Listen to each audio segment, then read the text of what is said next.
8 players. It's obviously a tiny map the size of Karakin 2x2. Karakin's a little bit smaller because there's a little bit more water around.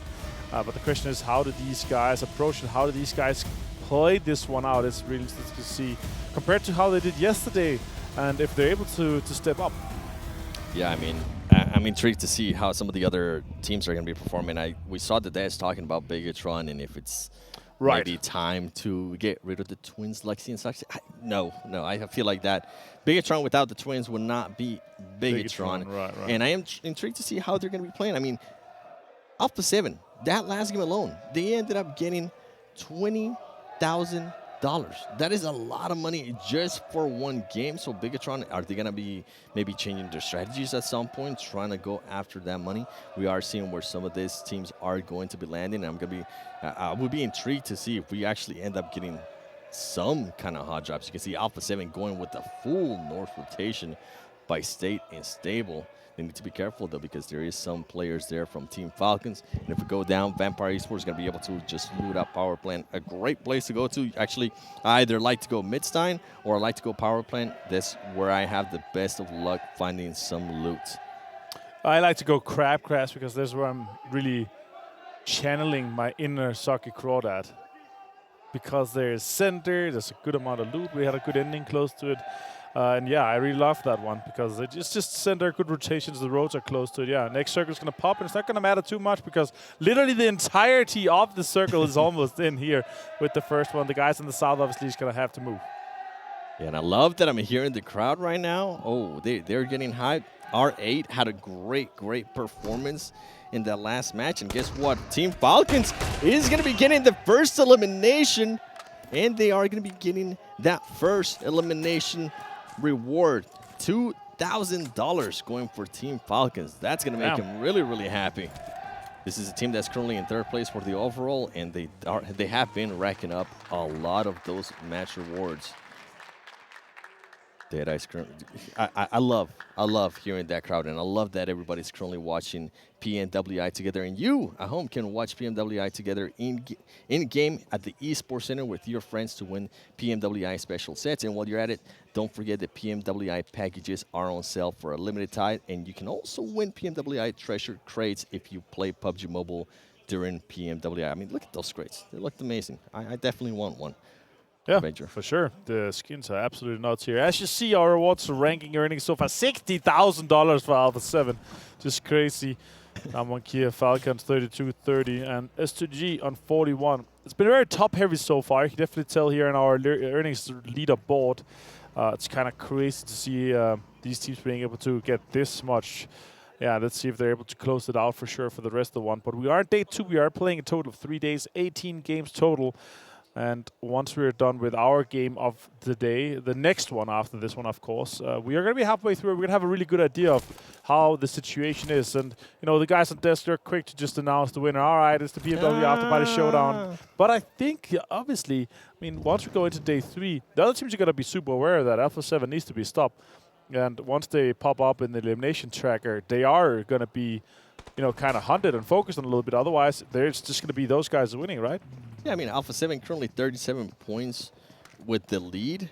It's different between first place and second place. Yeah. But I think that's achievable for a lot of those teams. They could try to push for that, right? Maybe not in just one game, but they might be able to do it within 2 games. And if Alpha 7 does end up having a bad match, which we have seen over and over again in PUBG Mobile, yeah, you might be very dominant on the first day. You might be very dominant at the start of day 2.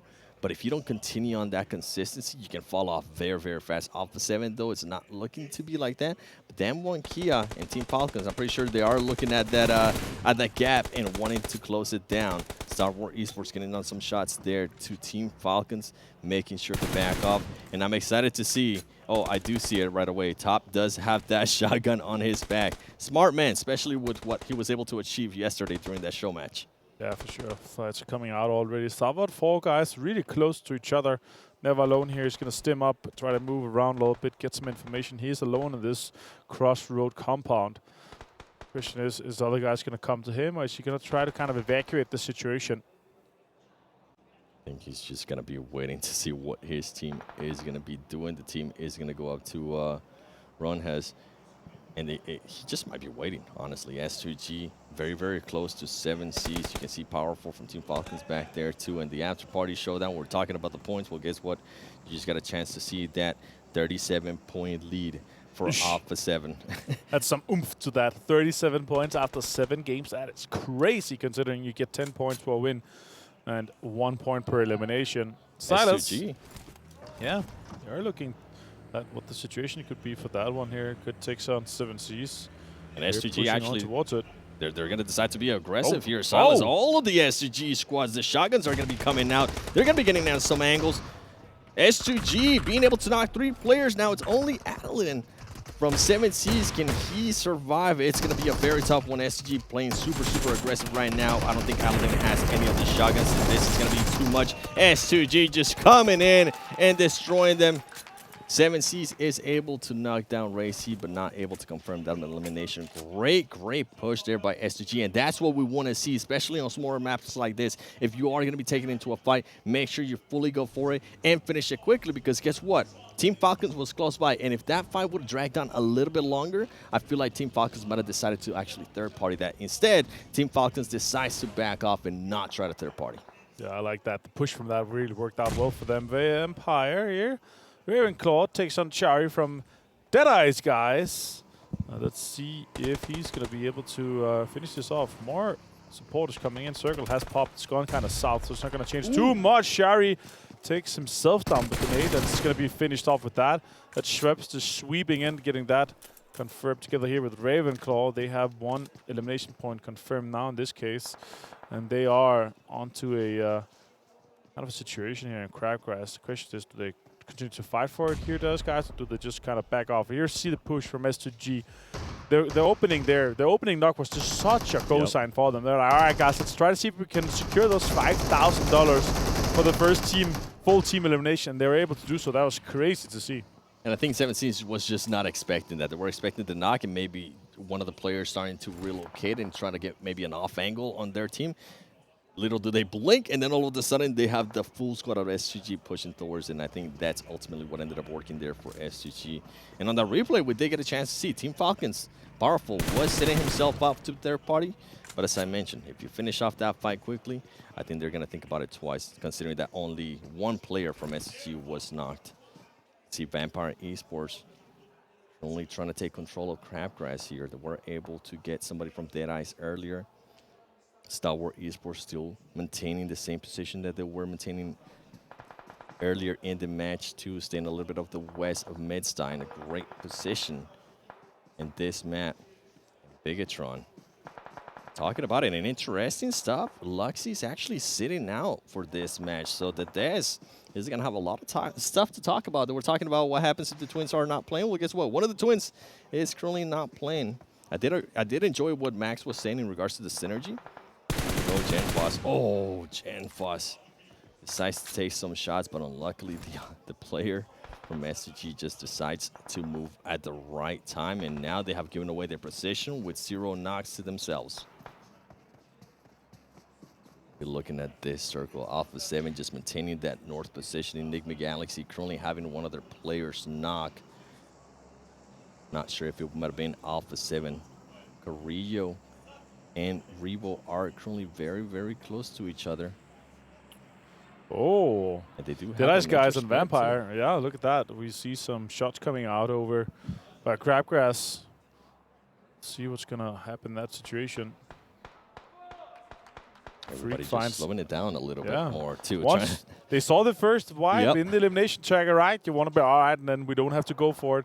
We're not going to be as aggressive anymore. And this is the case here where we see super, super aggressive playstyle, and then once the eliminations, the first kind of knocks and everything has been taken off the board, and you're not able to get the money from that, then people start playing a little bit more careful and considered to try to make themselves a chicken dinner and prepare that for them. Ooh. That's a Western shift here. That's going to be good for Crabgrass. That's exactly right. That's exactly what I was going to say, too. Your favorite landing, Crabgrass, might have been spot on. Vampire Esports, now it appears that they're just taking full control of Crabgrass. That's going to be good. But as we were talking about it yesterday during the show match, towards the south, where RA Esports is with M1KAs, they need to be careful because they can definitely get some angles on them. And you were pointing towards the north, too. I mean, there is still one player from Deadeye's. Yeah, exactly. There's Deadice guys up there, and also Galaxy up by Blobster. Actually, a fun story. Blobster means flowers in Danish. Kind of crazy mental things. It doesn't feel like a lot of stuff is happening here, but especially in this map, I really feel like home. There's a lot of Danish words, Danish things here, obviously with the terrain and the layout being up in the north. R8 Esports Bandar on screen. Potentially could be taking on Damwon Kia in this case. Just playing it slow, playing that snake roll. Damwon Kia just looking around, trying to see if they can spot anybody. And this is going to be huge. I think they might have been able to spot somebody there from R8. Oof. You can see S2G now setting themselves up. There's only 2 players there from Alpha 7. Alpha 7 has lost a player. Can Carrillo hit those shots? He is able to hit some, but he's not able to knock the player from S2G. And S2G, we saw the aggressiveness that they had earlier. Mafioso able to actually get a knock on one of the players from S2G, and he decides to push up a little bit, continue to be that aggressor that he has been this whole time. He needs to be careful, though. He cannot get knocked here because he's going to be by himself, and his teammates are actually across the road. They're not going to be able to pick him up. With this fight continuing, S2G looking to just reset themselves. They are going to be able to get that revive on Hanslow, player that was knocked. Alpha 7 trying to throw some nades, trying to see if they can maybe connect with anything over there, trying to get another knock. Ooh, Kasi does get a lot of damage from a grenade thrown by Carrillo. Mafioso's now going to be a little bit trapped, being in the blue zone. And I think SCG ultimately is going to be smart, and they're going to decide to back off. That's kind of surprising, honestly. But yeah, they did take a lot of damage from this case. That's a good knock right there onto Colsey. Carrillo able to find him. Hamsy's going to go for it. No, he's going to go for a first aid first. They're outside in the blue zone too, so it takes kind of a lot of damage. Nate's coming out. He's going to try to do a little bit. Deadice guys has been eliminated by Vampire Esports. That's a good shot, finishing that off quickly. Colsey, they're able to secure that point. Mafioso. Oh, he's been spotted. That's a good shotgun peek with that. I love that by Hamsy. Going to be able to finish him off too. That's a little bit of a quick situation for them. The question is Mythic going to be able to pick up? Yeah, he's going to pick up Carrillo in this case. Circle is closing, and it's kind of north of Crabgrass that we could potentially see an ending here. Yeah, and that's the thing. You cannot take too long with those fights, whether it's a third party or whether it's a blue zone. With the way that the circles are currently closing in so much faster, you need to make sure if it's a fight, you're going to have to finish it very quickly. Now Alpha 7 going to be in a big spot here as they're only going to have 2 players, Mythic and Carrillo.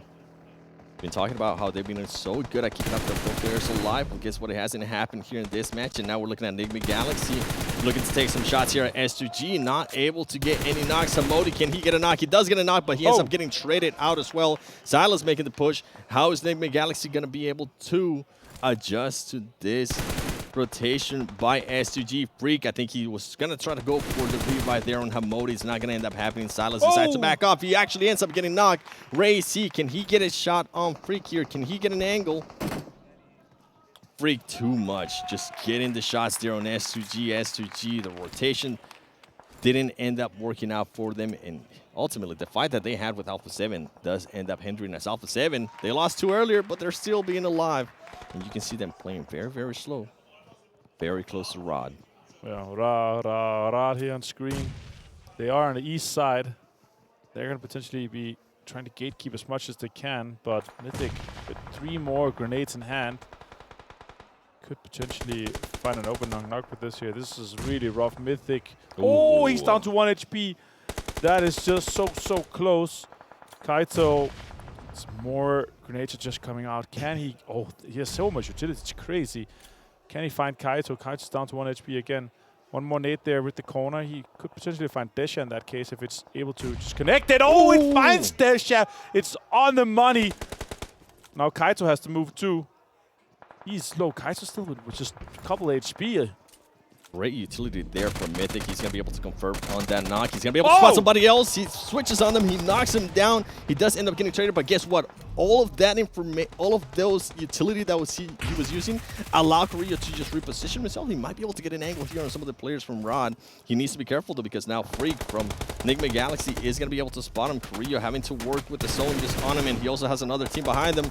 I think it's going to be too much as he does end up getting eliminated. Enigma Galaxy eliminating Alpha 7. and moving on. And now Rod is going to just finding themselves in big position here. A lot of other fights have been going on. Team Falcons currently has 1 player down. Bigetron Esports with only 2 players up. And as we're saying that, we see what happened. They have Liquid and Mystery, as the other player does end up getting confirmed, eliminated.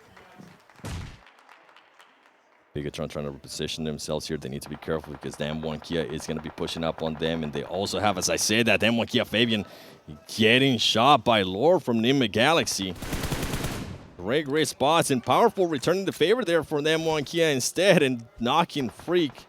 This is going to be huge for Team Falcons. That's the knock that they needed. Are they going to make this push? You can see they're all setting themselves up in the car. One of the players actually did not end up getting on.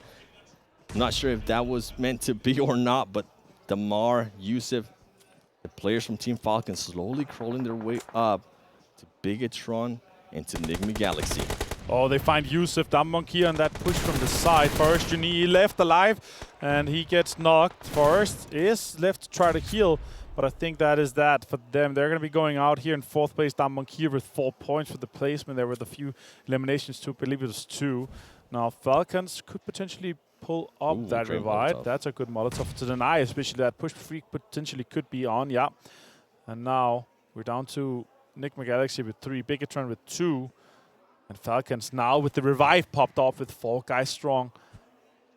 Lord, 2-2-2-2. They have full information here on the Bigetron guys. Freak does take Damar down, and now it's a 3v3 effectively.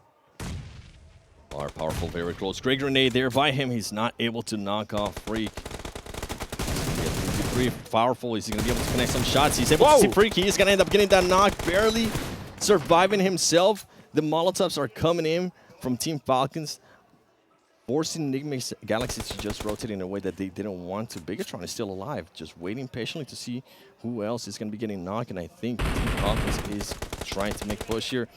Powerful.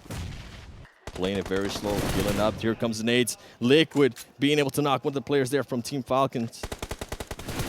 And now this is the push that we're waiting for Nigma Galaxy. I think Team Falcons is just becoming the focus of all the other teams, sadly. And here we go, Liquid. Can he get this knock? He does have the shotgun. We saw what happened yesterday. Guess what? Rauf does have one too. He's going to make the jump. He's not going to be able to connect with that. And now Team Falcons does have the advantage. Can they confirm here on Liquid? And no, Team Falcons able to actually get the chicken dinner. Great play there by Team Falcons. 2 teams who are going up against them. Look at them. They are very happy. Yeah, tell them that is $10,000. Kalaris is going to be very happy that his favorite team of the tournament got that chicken dinner. I'm super happy for them to be able to close one out here. They had 2 second places so far.